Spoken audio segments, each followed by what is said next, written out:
Welcome to Kayak DIY. So you want to build a kayak fishing crate. Well, this here is probably one of my favorites, but then again I say that about a lot of my stuff that I build. So here's a look at how it got started.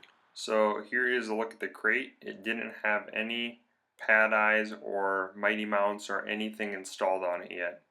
But it did come with all of those 4 tackle boxes that are in there.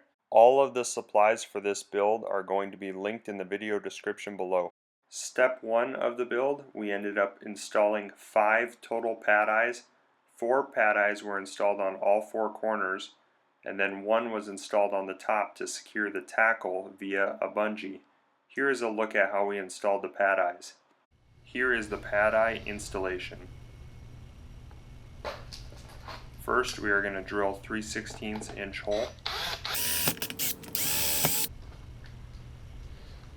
Okay, so now we end up taking the pad eye with the rivets and we place them in the holes that we just drilled. Those are the 3/16 inch holes.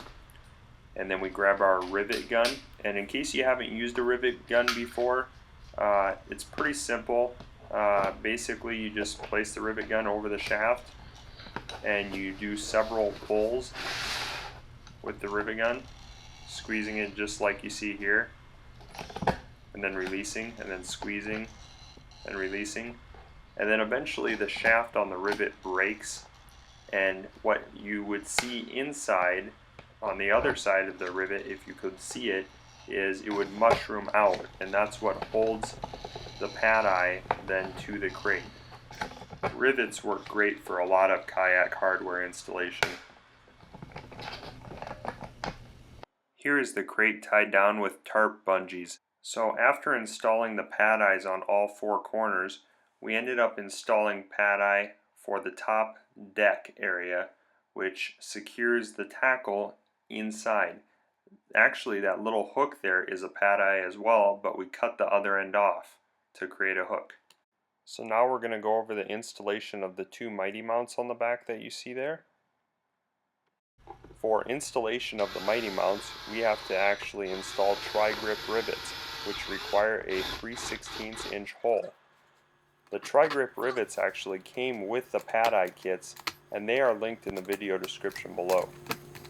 So I don't know if you guys are familiar with mighty mounts, but I got that torque down there pretty good.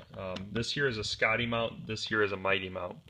The Scotty mount here is a track mount, and this on this side we have a ram track mount. This is called a screwball, that's what Ram calls them. Here is a 1.5 inch screwball. So this is a 1 inch, this is a 1.5 inch. We use the 1 inch a lot for our DIY camera mounts that we make. So we made a camera pole. In case you're wondering, we do have a separate video tutorial on how to build the camera pole.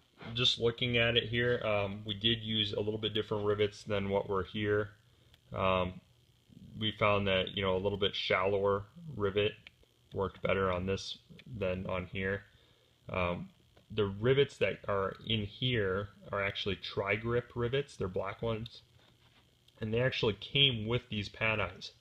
So the pad eye kit that you actually see that I linked to in the video description below, it actually works for mounting these mighty mounts that you see.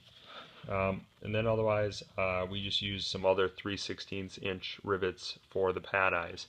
I don't exactly even recall what size they were, but nothing too crazy because it only has to go in that far. So this is a look at the finished product, and this is the end of the tutorial. Please like, subscribe, and share, and comment below if you like this video. By doing that, it lets us know if you like the content that we're providing, and it gives us kind of a direction on where to go with the next projects. Have a great day, and be safe on the water.